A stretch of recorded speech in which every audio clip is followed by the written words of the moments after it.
The Mansa Musa legacy. The man who broke gold. Act 1. The world before the disruption. In 1324, the Mediterranean economy ran on a simple principle.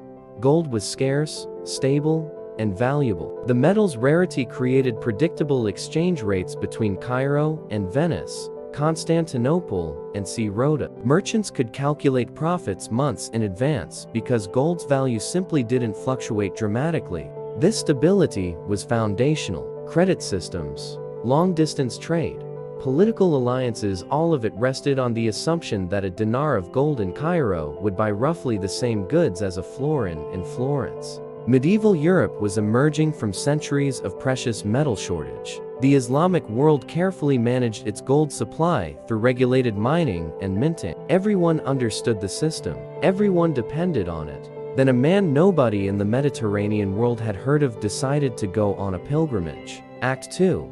The detail nobody saw coming. Mansa Musa wasn't just wealthy, he controlled roughly half the world's gold supply. The Mali Empire sat on the richest gold deposits in the medieval world, the bambuk and bear fields that had been producing for centuries. But Musa's Mali didn't just mine gold, it monopolized the entire production and distribution network.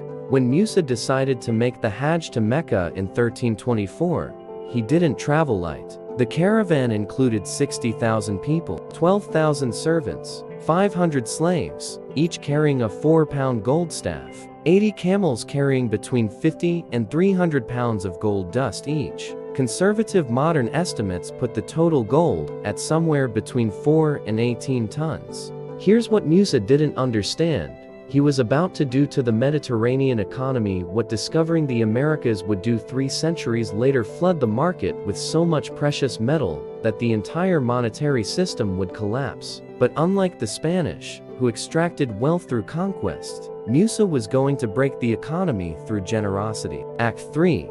The Cairo catastrophe. The caravan reached Cairo in July 1324. Musa stayed for 3 months. Contemporary accounts describe what happened next with a mixture of awe and horror. Musa distributed gold everyone he encountered. Not small gifts, massive quantities. He gave gold to random people on the street. Al-Omari, an Arab historian who interviewed witnesses, wrote that Musa gave out so much gold that he depressed its value in Egypt and caused its price to fall. Within weeks, the gold-to-silver exchange rate in Cairo collapsed. Markets descended into chaos. Merchants who had purchased goods on credit expecting to pay in gold suddenly found their currency worth a fraction of what they'd agreed to. Long-standing trade agreements became worthless. Here's what made it worse. Musa didn't understand what he'd done. He thought he was being pious and generous. The idea that he was destroying the economic foundations of every city he passed through never occurred to him. Act 4. The ripple that became a wave. The gold crash didn't stay in Egypt. Mediterranean commerce in the 14th century was interconnected through sophisticated banking and credit networks. When gold collapsed in Cairo, it created a cascade of financial instability. Venetian merchants found themselves underwater. Banking houses that had extended loans based on gold-backed collateral suddenly held instruments worth significantly less. Italian banking houses scrambled to adjust. They began developing more sophisticated credit instruments that didn't rely solely on gold backing, creating complex exchange rate mechanisms. But the most significant change was psychological. Before Musa, traders assumed gold scarcity was natural. Musa's pilgrimage revealed something terrifying. There was more gold in the world than anyone had imagined.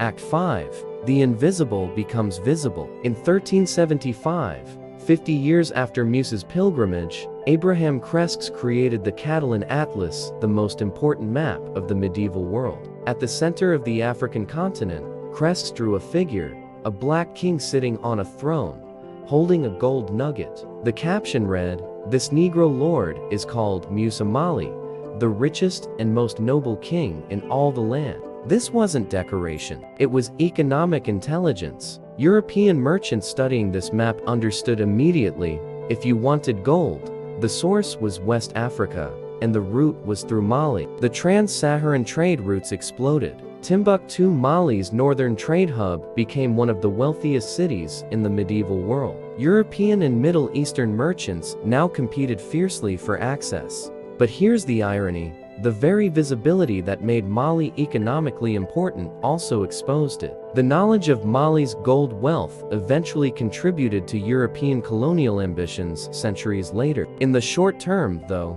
Mali controlled the game. For the next century, West African gold, carefully metered by Malian authorities who'd learned from Musa's mistake, funded the minting of European coins and stabilized Middle Eastern currencies. Act 6. The pattern that never left. Musa's gold crash lasted roughly a decade. By the 1340s, markets had stabilized, but the system had changed fundamentally. Before Musa, gold was a simple commodity. After Musa, everyone understood that precious metals were subject to supply shocks, that markets could be flooded, that stability was an illusion. This knowledge created the foundations of modern monetary policy. The idea that currency supply must be managed, that too much money creates inflation, all of this became obvious after Cairo. Fast forward to 2026. We're watching the same pattern play out with different assets. COVID stimulus checks, cryptocurrency tokens, rare earth elements. The dynamics Musa triggered in 1324 remain.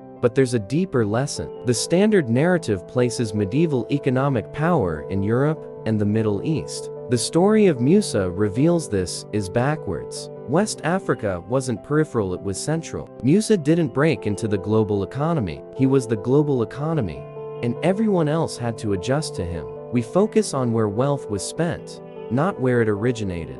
Musa's legacy is a correction to that narrative. It's a reminder that global economic power has always been more distributed than our textbooks suggest. The world's richest man in the 14th century wasn't European. Here's the final implication: Musa broke the gold market accidentally. He wasn't trying to disrupt anything. He was just living according to his values in a world unprepared for his wealth. In 2026, we have individuals and institutions with comparable concentrated wealth. The difference is that these modern actors know what they're doing. They understand the Musa lesson: concentrated wealth, deployed suddenly, breaks systems. Musa returned from Mecca trying to buy back gold to restabilize the markets he'd crashed. He failed. The system had already adapted. The knowledge of Mali's wealth had already spread. You can't put the gold back in the ground once everyone knows where it came from. The same is true for every economic disruption since. Once a supply shock hits, there's no going back to the old stability. Musa's pilgrimage proved that. 700 years ago, we're still living in the world his generosity broke and remade.